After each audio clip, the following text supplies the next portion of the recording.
Уважаемые жители республики, Бурлун, добрый день. Сегодня я работаю в Усть-Цилимском районе, и в рамках этого визита мы побывали на 3 фермерских хозяйствах.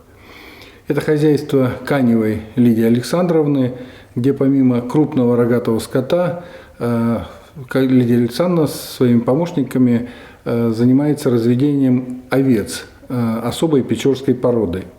Далее мы посетили хозяйство Соколовой Людмилы Савельевны, чья заявка в прошлом году стала победителем конкурсного отбора на получение гранта на строительство животноводческой фермы.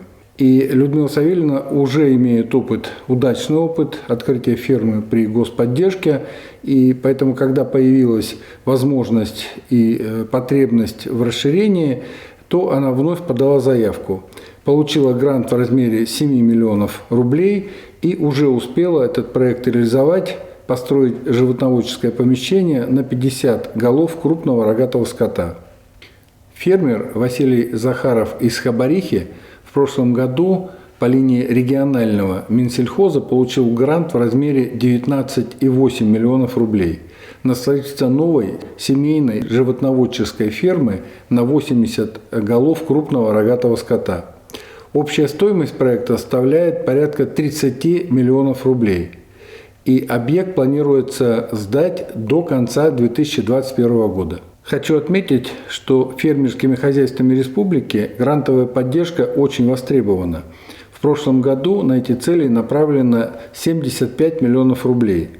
Реализовано 5 проектов по развитию молочно-мясного производства, картофелеводства и выращивания форели на общую сумму почти 17,6 миллионов рублей. По направлению «Семейная ферма» гранты получили 5 проектов по строительству животноводческих комплексов. Сумма поддержки составила 53,7 миллиона рублей. 3 из 5 уже реализованы. Помимо фермы Людмилы Савельевны Соколовой из Усть-Цильма, о которой я вам уже рассказал, введены в эксплуатацию 2 фермы в Усть-Выме на 100 голов крупного рогатого скота каждая.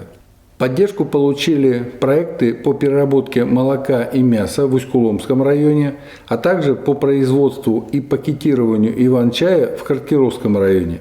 Общая сумма на развитие сельхозпотребкооперации составила более 4 миллионов рублей. В республике реализуется региональный проект по поддержке фермеров и кооперации, в рамках которого 25 миллионов рублей в прошлом году были направлены на поддержку молодых предпринимателей на селе в рамках проекта «Агростартап».